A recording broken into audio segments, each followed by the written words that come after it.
করতে পারি।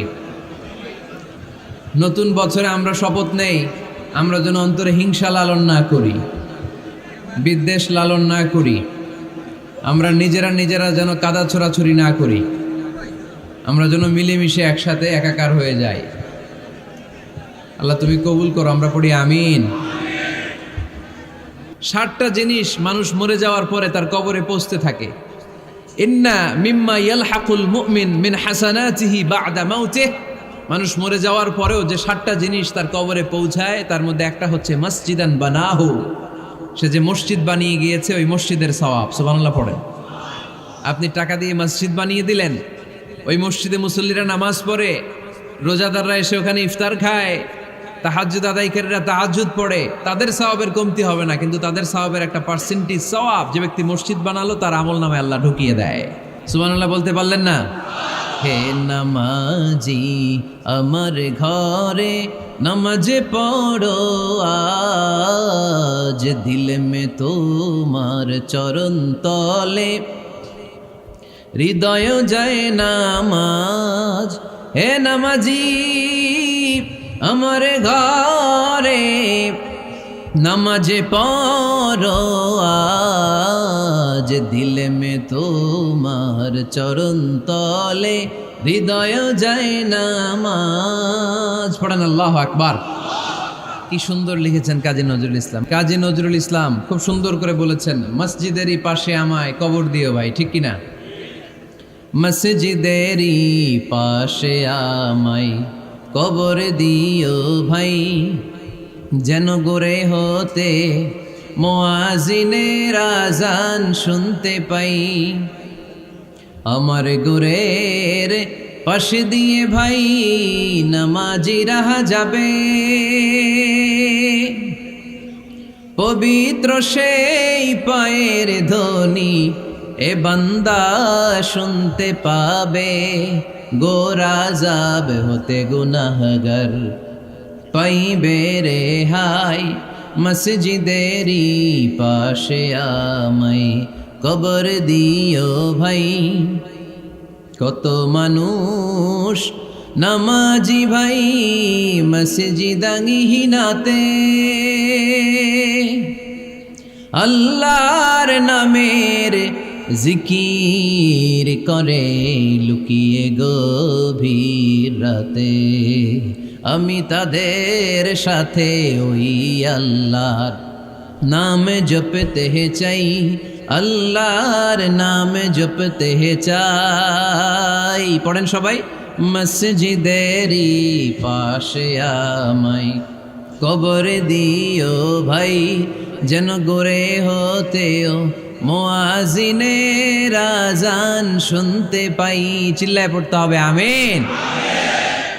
কি দরদ ছিল আমাদের জাতীয় কবি কাজী নজরুল ইসলামের, মসজিদের পাশে আল্লাহ তুমি আমার কবর দিও। আল্লাহ এই দোয়াটা কবুল করে নিয়েছে, ঠিক কিনা? ওনার কবরের পাশে মসজিদ আছে না নাই? আছে। এজন্য মসজিদের সাথে সম্পর্ক জুড়ে দেওয়া এটা ইমানদারের আলামত, আর মসজিদকে ঘৃণা করা এটা মুনাফিকের আলামত। এজন্য আমরা যেন আমাদের হৃদয়টাকে মসজিদের সাথে জুড়ে দেই, মসজিদের সাথে যেন সুসম্পর্ক থাকে। মসজিদ সবার, মসজিদ নিয়ে দলাদলি নাই। দলাদলি আছে অনেক জায়গায়, হানাফি মসজিদ, আহলে হাদিস মসজিদ, এরকম আমরা দেখি বা শুনি, এটা ঠিক না। হানাফি মসজিদ বলে কোনো কথা নাই, আহলে হাদিস মসজিদ বলে কোনো কথা নাই। মসজিদ সবার। ছোট্টখাট্ট বিষয় নিয়ে মসজিদে মারামারি, একজন হাত তোলে আরেকজন তোলে না, কিলাকিলি আছে না নাই? একজন বলে জোরে আমিন, আরেকজন আস্তে আমিন, মারামারি আছে না নাই? এগুলো কি মারামারি করার কোনো বিষয়? কথা বলেন। সালাতে ফরজ আছে, ওয়াজিব আছে, সুন্নাহ আছে। খেয়াল করে বুঝবেন, ফরজ যদি নষ্ট হয় সালাত ভঙ্গ হয়, you have to repeat your সালাহ। ওয়াজিব নষ্ট হলে সালাত ভঙ্গ হয় না, নতুন করে পড়া লাগে না, সেজদায় সাহু দিলেই সালাত আদায় হয়ে যায়।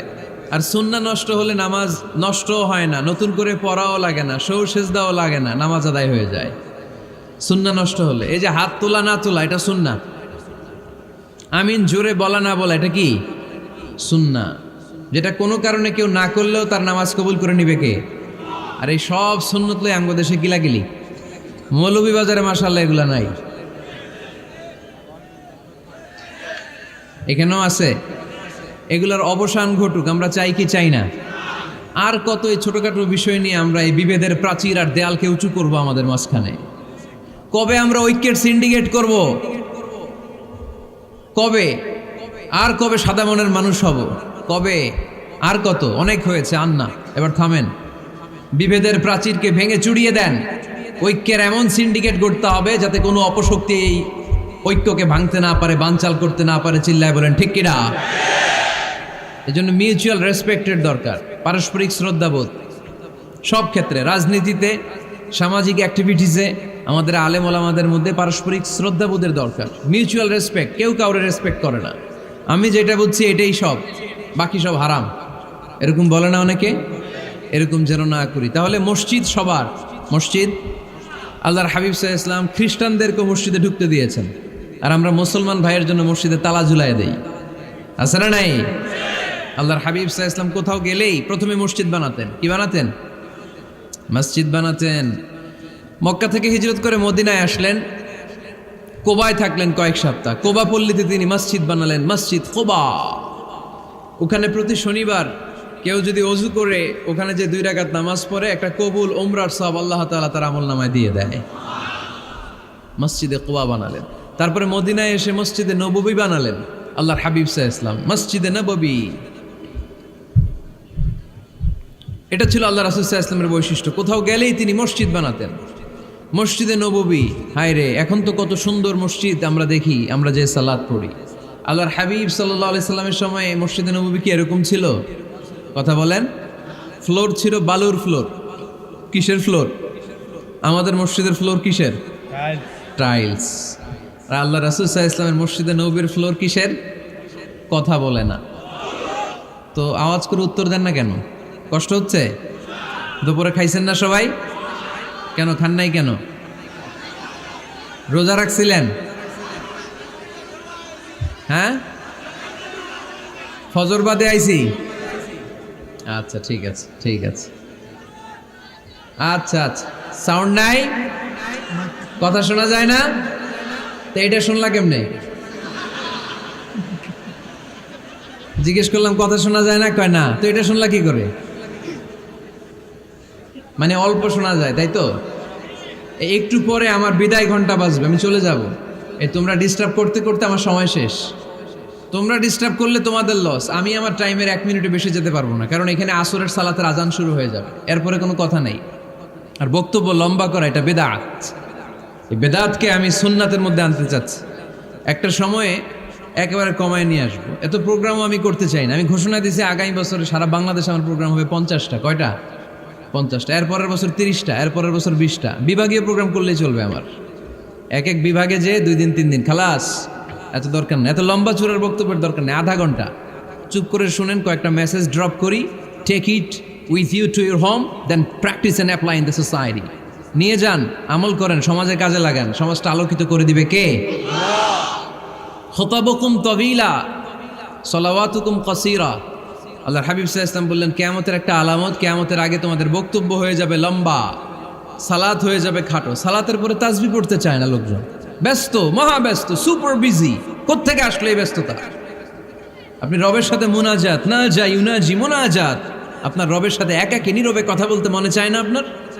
এত তাড়াহুড়ো কিসের? ধীর স্থির হন, একটু স্থির হন, একটু মনোদৈহিক প্রশান্তি অর্জনের চেষ্টা করেন। সব সময় ব্যস্ত, ধাক্কাধাক্কি, উচ্ছৃঙ্খলা, এগুলো আমাদেরকে শেষ করে দিয়েছে। এজন্য লম্বা চোরা বক্তব্য ঠিক না। বক্তব্য শুনতে আমাদের ভালো লাগে, আমল করতে ভালো লাগে না। বক্তব্যটা শেষেই সিগারেট ধরায়, আছে না নাই? মাহফিল শেষেই বিড়ি ধরায়, কয় চমৎকার ওয়াজ করছে হুজুরে। ওয়াজটা সেরকম হয়েছে, অনেক কণ্ঠ সুন্দর হুজুরের। এতদিন ইউটিউবে দেখছি, আজকে সরাসরি দেখাইছি, আছে না নাই? তো কি লাভ হয়েছে? লাভটা হয়েছে কি? এই যে মাহফিল শেষে বিড়িটা ধরাইলেন আর গেলেন, কোনো লাভ হয় নাই। এগুলো থেকে বেরিয়ে আসতে হবে। বছরের পর বছর আমাদেরকে শেখানো হয়েছে একভাবে, কেউ এই পরিবর্তনের আওয়াজ তোলে নাই। আওয়াজ আপনাকে তুলতে হবে। আওয়াজ তোলার জন্য এত মানুষ লাগে না, আপনি একাই যথেষ্ট। আপনি দাঁড়ান না সামনে, দেখবেন আপনার সামনে কেউ টিকে থাকতে পারবে না, ঠিক কিনা? কিন্তু আপনার শক্ত সিদ্ধান্ত লাগবে, পরিবর্তনের জন্য শক্ত মানসিকতা লাগবে। যে আমি পরিবর্তন করতে চাই, উই হ্যাভ টু চেঞ্জ। যুগ জামানা পাল্টে দিতে চাই না অনেকজন। এক মানুষই আনতে পারে জাতির জাগরণ। এক মানুষই বিপদকালে বাঁচায় কাফেলায়, ক্ষুদ্র ডিঙ্গি বাঁচায় জাহাজ অসীম দরিয়ায়। এজন্য আপনার শক্ত সিদ্ধান্ত পারে আপনার মৌলভীবাজারটাকে দেশের শ্রেষ্ঠ জেলা, শ্রেষ্ঠ থানা হিসেবে আল্লাহর কাছে কবুল করতে, ঠিক কি না? এজন্য লম্বা চূড়া আলোচনা ঠিক না। ছোটখাটো অল্প কয়েকটা মেসেজ নিয়ে যেতে পারলেই that's enough. One of the minor sign before the day of judgment, your Islamic lectures will be very longer and your salah 5 times a day will be shorter. কিয়ামতের আগে বক্তব্য লম্বা, নামাজ খাটো, তাসবিহ পড়ে না, ব্যস্ত, মহাব্যস্ত। এই মহাব্যস্ততা ছাড়েন, কোরআন সুন্নাহর দিকে ফিরে আসেন। বরকত দিবে কে? বিশ্বনবীর মসজিদে নববীর ফ্লোর বালুর ফ্লোর ছিল, আমাদের ফ্লোর টাইলস। আল্লাহর হাবিব সাল্লাল্লাহু আলাইহি ওয়াসাল্লামের মসজিদে বালি নিচে, এই বালিতেই নামাজ পড়তেন। বৃষ্টি হলে কাদামাটি হয়ে যেত, কাদামাটিতেই সেজদা করতেন। সেজদা করলে কাদার মাটি আল্লাহর হাবিব সাল্লাল্লাহু আলাইহি ওয়াসাল্লামের নাকে আর কপালে লেগে যেত। তিনি সালাম ফিরিয়ে সাহাবাদের দিকে মুখ ফিরিয়ে বসলে দেখতেন প্রতিটা সাহাবীর নাকে আর কপালে কাদার মাটি মিশে আছে। তার মানে প্রিয় নবী সাল্লাল্লাহু আলাইহি ওয়াসাল্লামের মসজিদে নববী ছিল কাঁচা, কিন্তু মুসল্লি ছিল পাকা।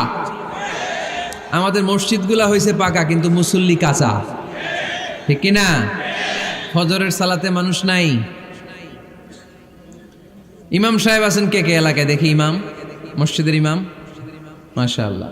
আপনাদের এইখানে ওই মসজিদে ফজরের নামাজে কয় কাতার হয়? 5 জন 6 জন? কেনে এত কম? কেনে? হ্যাঁ, আসে না, আসতে চায় না লোকজন। তো এই যে 5-6 জন ফজরের সালাতে, কল্পনা করতে পারেন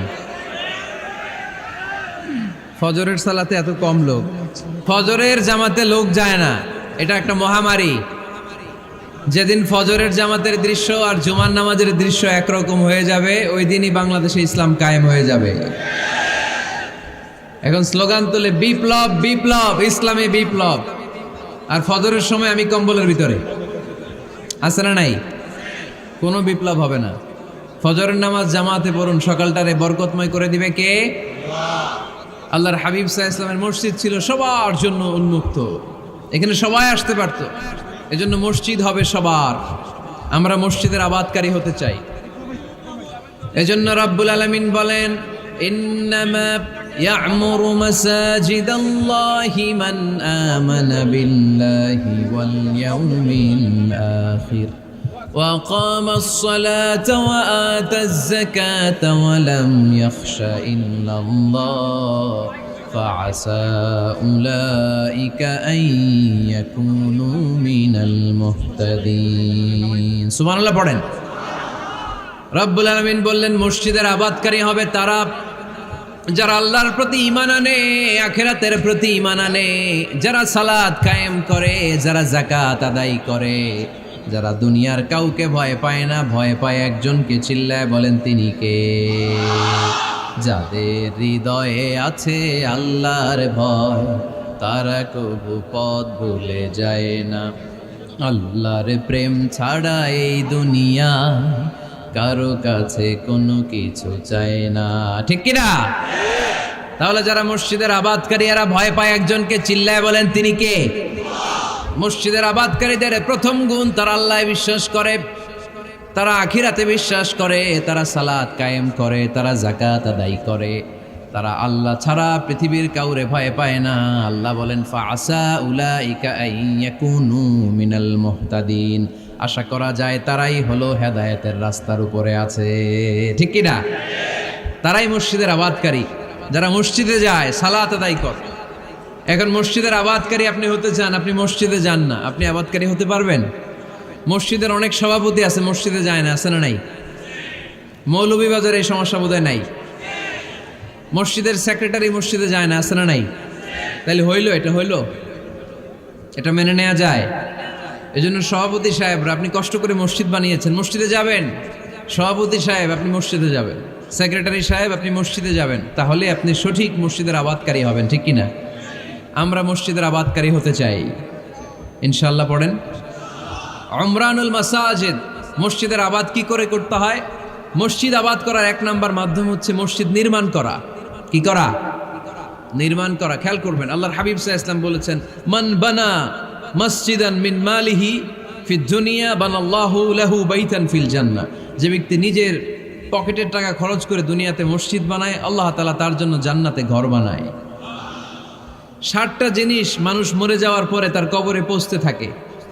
ইন্না মিম্মা ইয়ালহাকুল মুমিন মিন হাসানাতিহি বা'দা মাউতিহি। মানুষ মরে যাওয়ার পরেও যে 60টা জিনিস তার কবরে পৌঁছায়, তার মধ্যে একটা হচ্ছে মসজিদান বানাহু। সে যে মসজিদ বানিয়ে গিয়েছে, ওই মসজিদের সওয়াব। সুবহানাল্লাহ পড়েন। আপনি টাকা দিয়ে মসজিদ বানিয়ে দিলেন, ওই মসজিদে মুসল্লিরা নামাজ পড়ে, রোজাদাররা এসে ওখানে ইফতার খায়, তাহাজ্জুদ আদায়কারীরা তাহাজ্জুদ পড়ে, তাদের সওয়াবের কমতি হবে না, কিন্তু তাদের সওয়াবের একটা পার্সেন্টেজ সওয়াব যে ব্যক্তি মসজিদ বানালো তার আমল নামে আল্লাহ ঢুকিয়ে দেয়। এজন্য বেশি বেশি মসজিদ বানাতে রাজি আছেন তো? তাহলে মসজিদ আবাদ করার প্রথম মাধ্যম হচ্ছে মসজিদ বানানো। 2 নম্বর মাধ্যম হচ্ছে মসজিদে যে জামাতে সালাত আদায় করা। জামাতে সালাতুল জামাআ তাফদুলু সালাতাল ফাযযি বি27 দারাজা। ঘরে নামাজ পড়লে একা একা পড়লে যেই সওয়াব, জামাতে পড়লে 27 গুণ বেশি সওয়াব। সুবহানাল্লাহ বলতে পারলেন না?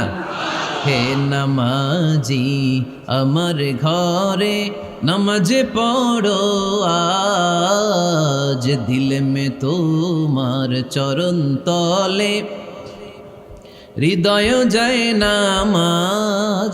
হে নামাজি আমার ঘরে নামাজে পড়ো আজ, দিলে মে তোমার চরণ তলে হৃদয় যায় নামাজ। পড়েন আল্লাহু আকবার। কি সুন্দর লিখেছেন কাজী নজরুল ইসলাম। মসজিদ কেমন যেন মসজিদ তার নিজের ভাষায় আল্লাহর কাছে কেঁদে কেঁদে ফরিয়াদ জানায়, আল্লাহ নামাজিরা আমার ঘরে আসে না, কি সুন্দর টাইলস, কি সুন্দর মুসল্লা, কি সুন্দর এয়ার কন্ডিশন, সব আছে কিন্তু মুসল্লি নাই, ঠিক কিনা? মসজিদগুলো আল্লাহর কাছে ফরিয়াদ জানায়। এজন্য আমরা যেন মসজিদমুখী হই। কি মুখী? আওয়াজ করে বলতে হবে, কি মুখী?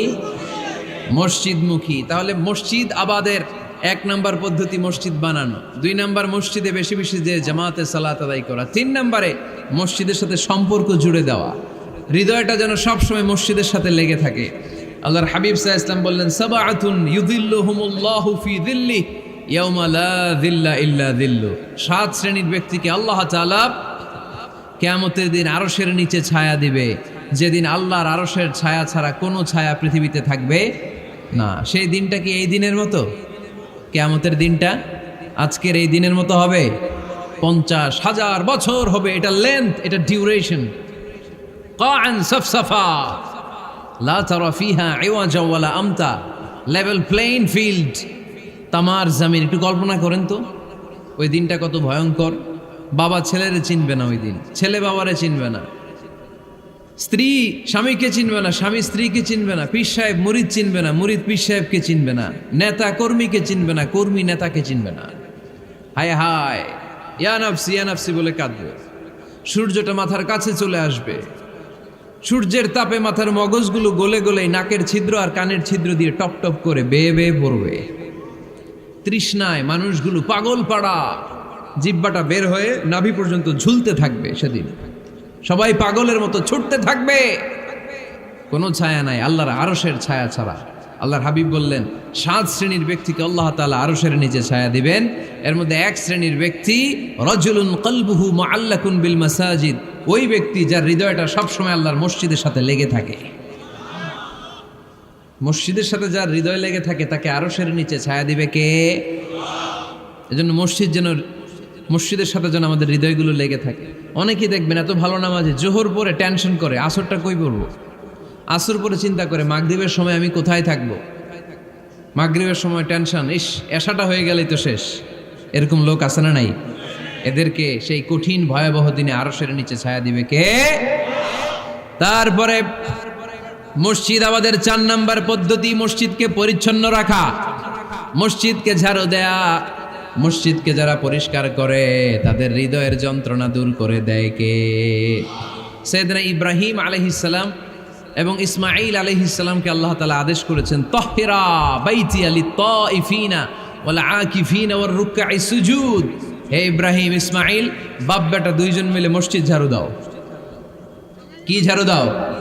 মসজিদেরি ঝাড়ু বাড়দার ও কামারে হাত শোনো আমার মুনাজাত পড়েন শোনো শোনো ইয়া ইলাহি আমার মুনাজাত শোনো আমার মুনাজাত পড়েন আমিন। মসজিদ ঝাড়ু দেওয়া মসজিদ আবাদের অন্তর্ভুক্ত।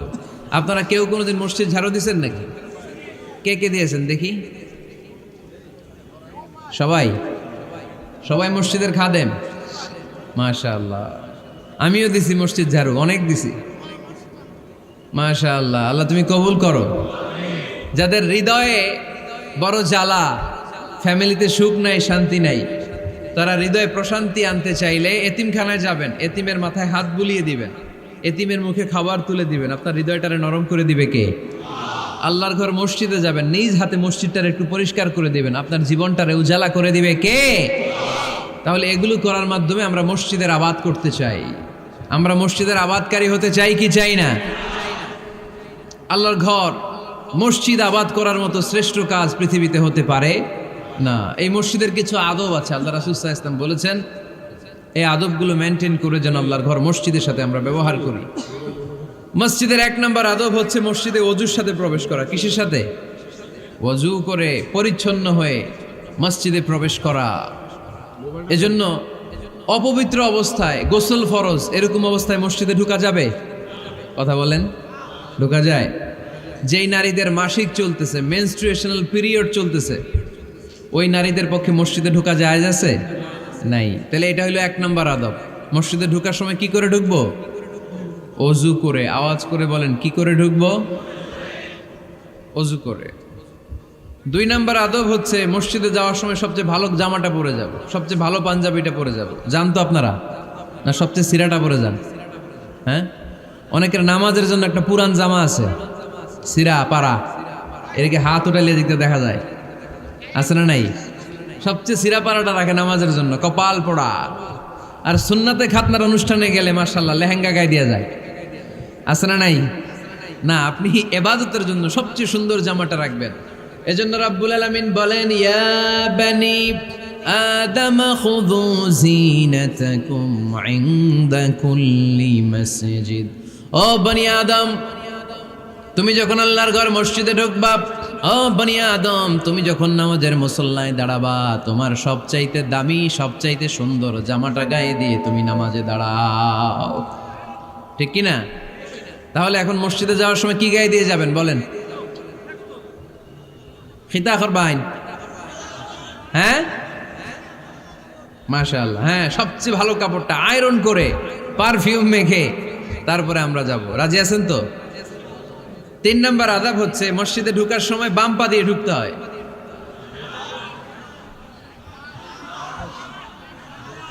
কোন পা? আরো জোরে। এদেরকে গুতা মারা লাগে, নাইলে আওয়াজ বাড়ে না। এরকম ভলিউম টাইট করতে হয়, ভলিউম হাই করলে আর পরে বাড়ে, এমনি বলতে চায় না। আর ঘটনা কি? হ্যাঁ, খায় নাই। বদরের যুদ্ধ হয়েছিল রমাদানে, কোনো সাহাবী খায় নাই, না খাইয়া একেবারে সাইজ করে দিছে কাফেরদেরকে। আমরা না খেলেও আমাদের হৃদয়ে ইমানি শক্তি আছে না নেই? এই তো বোঝা যাচ্ছে ইমানি শক্তি আছে। এতক্ষণ আছিল কই? তো মসজিদে ঢোকার সময় কোন পা দিয়ে? এগুলো মনে থাকে আমাদের? ভুলা যাই আমরা, খেয়াল থাকে না তো এগুলা। এত কিছু মনের মধ্যে রাখলে এগুলো মনে থাকবে কেমনে? মসজিদে ঢোকার সময় কোন পা? আরো জোরে। বেরোয়ার সময় কোন পা? মনে থাকবে? মসজিদে যখন ঢুকবেন ডান পা দিয়ে ঢুকবেন, আর দোয়া পড়বেন, আউযু বিল্লাহিল আযীম ওয়া বিওয়াজহিল কারীম ওয়া সুলতানিহিল কদীম মিনাশ শাইতানির রাজীম। বিষ্ণু ইসলাম বললেন, যে ব্যক্তি মসজিদে ঢোকার সময় এই দোয়াটা পড়বে, শয়তান আফসোস শুরু করে। সে বলে, হায় হায়, আজকের দিনের জন্য, সারা দিনের জন্য তো তুই আমার ওয়াসওয়াসা থেকে বেঁচে গেলি। আজকের সারা দিনের জন্য তোরে আমি হারালাম, আজকের সারাটা দিন আল্লাহর পক্ষ থেকে প্রোটেকশন নিয়ে তুই বেঁচে গেলি। আজকের জন্য যা, কালকে তোরে আমি ধরবো। এজন্য এই দোয়াটা পড়ার দরকার আছে না? আউযু বিল্লাহিল আযীম ওয়া বিওয়াজহিল কারীম ওয়া সুলতানিহিল কদীম মিনাশ শাইতানির রাজীম। 4টা বাক্যের দোয়া মুখস্থ করতে কষ্ট হলে যে ইউটিউবে চলে যাবে আজকেই, ওখান থেকে শুনে আপনারা মুখস্থ করে নেবেন, এই দোয়াটা পড়বেন, তাহলে ওই দিনের জন্য শয়তানের ওয়াসওয়াসা, টেম্পটেশন, প্রভোকেশন থেকে আপনি আল্লাহ তাআলার প্রোটেকশনে চলে গেলেন। সুবহানাল্লাহ পড়েন। তারপরে আল্লাহর হাবিব বললেন, ঢুকার আগে আমারে সালাম দাও। পড়বেন, আসসালামু আলাইকা আইয়ুহান নাবিয়্যু ওয়া রাহমাতুল্লাহি ওয়া বারাকাত। এই দুইটা জিনিস যখন করে ফেললেন তখন ডান পা দিয়ে পড়বেন, আল্লাহুম্মা আফতাহ লি আবওয়াবা রাহমাতিক। সুবহানাল্লাহ পড়েন। আল্লাহুম্মা আফতাহ লি, ও আল্লাহ আমার জন্য তুমি খুলে দাও আবওয়াবা রাহমাতিক, তোমার রহমতের দরজা। তার মানে মসজিদে ঢুকলে রহমত পাওয়া যায় কি যায় না? মসজিদে ঢুকলে পাওয়া যায় রহমত, মসজিদের বাইরে রহমতের কথা আল্লাহ বলে নাই। মসজিদের ভিতরে রহমত। কোথায় রহমত? কোথায়? মসজিদের ভিতরে রহমত আছে না? তার প্রমাণ, মসজিদে ঢুকলেই শান্তি লাগে কেমন জানি, আর ঘুমে ধরে। মসজিদে ঘুমাইছেন কারা কারা দেখি? সবাই ঘুমাইছেন? আরে আমি কত ঘুমাইছি। জুমার নামাজের সময় যে কি ঘুম আসে, আসে আসে কমন পড়ছে, একেবারে কমন পড়ে গেছে। ঘুম আসে কারণ রহমতের ঝিরি ঝিরি বাড়িধারা আল্লাহ তাআলা আরশের উপর থেকে নাজিল করতে থাকে, আর এই রহমতের কারণে হৃদয়টা প্রশান্ত হয়ে যায়, অনেকের ঘুমও চলে আসে, ঠিক কি না? এজন্য আল্লাহুম্মা আফতাহ লি আবওয়াবা রাহমাতিক, ও আল্লাহ তোমার রহমতের দরজাগুলো আমার জন্য খুলে দাও। এই দোয়া পড়লে রহমতের দরজা খুলে দেয় কে? আবার মসজিদ থেকে যখন বের হবেন তখন কোন পা দিয়ে? জোরে বলেন। বাম পা দিয়ে কি পড়বেন? আল্লাহুম্মা ইন্নী আসআলুকা মিন ফাদলিক, ও আল্লাহ তোমার কাছে আমি তোমার পক্ষ থেকে ফদল চাই, মানে রিজিক চাই। রিজিক দেওয়ার মালিক কে? তার মানে খুব সোজা সাপটা কথা হচ্ছে, মসজিদের ভিতরে পাওয়া যায় রহমত, আর বাইরে পাওয়া যায় ফদল বা রিজিক। বাইরে পাওয়া যায় কি? রিজিক। মসজিদের ভিতরে রিজিক আছে। তার মানে সারাদিন মসজিদে বসে থাকলে রিজিক মিলবে? নামাজের সময় নামাজ পড়তে হবে, কাজের সময় কাজ করতে হবে, এটাই হচ্ছে ইসলামের বিধান। নামাজের সময় নামাজ, কাজের সময়। আমি প্রশ্ন করবো, আওয়াজ করে উত্তর দেন। নামাজের সময়, কাজের সময়, নামাজের সময়, কাজের সময়, এটা মনে থাকবে। এজন্য আল্লাহ বললেন, ফাইদা কুদিয়াতিস সালাতু ফান্তাশিরু ফিল আরদি ওয়াবতাগু মিন ফাদলিল্লাহ। যখন তোমাদের সালাত শেষ হয়ে যায়, আল্লাহর রিজিক অন্বেষণের জন্য আল্লাহর জমিনে তোমরা ছড়িয়ে যাও। নামাজের সময় আসবেন, নামাজ শেষ বের হয়ে যান। ফান্তাশিরু ফিল আরদ, জমিনে ছড়িয়ে পড়ো। নামাজ শেষ, চেয়ারম্যান সাহেব চলে যাবে ইউনিয়ন পরিষদের ভেতরে, ছাত্ররা চলে যাবে হাই স্কুলে, মেম্বার অব দ্য পার্লামেন্ট চলে যাবে সংসদে, সেনাবাহিনীর লোকেরা চলে যাবে ক্যান্টনমেন্টে, ব্যবসায়ীরা চলে যাবে তাদের বাজারে, সিএনজি ওয়ালারা সিএনজি নিয়ে ব্যবসা শুরু করবে, রাস্তায় নেমে যাবে, চিল্লায় বলেন ঠিক কিনা? এটাই ইসলামের বিধান। নামাজের সময় নামাজ, কাজের সময়। আচ্ছা, তাহলে প্রথম সুন্নাত পেলাম, পবিত্র হয়ে ঢুকবো, ভালো জামা পরে ঢুকবো 2 নাম্বার। 3 নাম্বার, ঢুকার সময় কোন পা? বের হওয়ার সময়। 4 নাম্বার, মসজিদে ঢুকেই 2 রাকাত। মসজিদে ঢুকে কয় রাকাত পড়েন আপনারা? তাহিয়াতুল মসজিদ, মসজিদে আপনি ওয়েলকাম জানাবেন, ঢুকেই 2 রাকাত পড়বেন, ওযু করলেই 2 রাকাত। আল্লাহর হাবিব সাল্লাল্লাহু আলাইহি ওয়াসাল্লাম মসজিদে নববীতে জুমার খুতবা দিচ্ছেন। খুতবা চলাকালীন সময়ে এক সাহাবী এসে মসজিদের মধ্যে বসে পড়লেন। আল্লাহর হাবিব সাল্লাল্লাহু আলাইহি ওয়াসাল্লাম সাহাবীরে বললেন দাঁড়াও। সাহাবী দাঁড়ালেন। আল্লাহর নবী জিজ্ঞেস করলেন, কেন বসে বললা? 2 রাকাত পড়ছো নাকি? সাহাবী বলে, পড়ি নাই। বিশ্বনবী বললেন, তাহলে তাড়াতাড়ি 2 রাকাত নামাজ পড়ে বসে যাও। সুবহানাল্লাহ পড়েন। 2 রাকাত পড়ো নাই তো পড়ো, দাঁড়াও, তারপরে বসো। দেখেন, খুতবা চলাকালীন সময়ে আমাদের খতিবরা কখনো খুতবা থামায়? কথা বুঝেন নাই? জুমার খুতবা আপনারা শুনেন না? খুতবা চলতেছে, ওই মুহূর্তে ইমাম সাহেবরা কখনো খুতবা থামায়? মাঝখানে কোনো ঝামেলা হলে থামায় না। প্রথম খুতবা শেষ, বসে, তারপরে দ্বিতীয় খুতবা। খুতবার মাঝখানে কোনো থামাথামি নাই। কিন্তু আল্লাহর হাবিব সাল্লাল্লাহু আলাইহি সাল্লাম কেমন খতিব ছিলেন দেখেন। আল্লাহর হাবিব সাল্লাল্লাহু আলাইহি সাল্লামের খুতবা দেওয়ার স্টাইল অ্যান্ড অ্যাটিটিউড এবং আমাদের খুতবা দেওয়ার স্টাইল অ্যান্ড অ্যাটিটিউড, আল্লাহ রাসূল সাল্লাল্লাহু আলাইহি সাল্লামেরটা কত প্রাণবন্ত ছিল। আল্লাহ রাসূল সাল্লাল্লাহু আলাইহি সাল্লাম সোসাইটি ওরিয়েন্টেড একজন পার্সোনালিটি ছিলেন, সমাজের মানুষ কেন্দ্রিক, খুব সামাজিক ছিলেন আল্লাহ রাসূল সাল্লাল্লাহু আলাইহি সাল্লাম। তিনি দেখলেন একজন বসে পড়ছে, উনি খুতবা থামায় দিলেন। জুমার খুতবা থামায় বললেন, এই নামাজ পড়ছো না, পড়ো 2 রাকাত পড়ো। আবার খুতবা শুরু করলেন, সুবহানাল্লাহ পড়বেন না?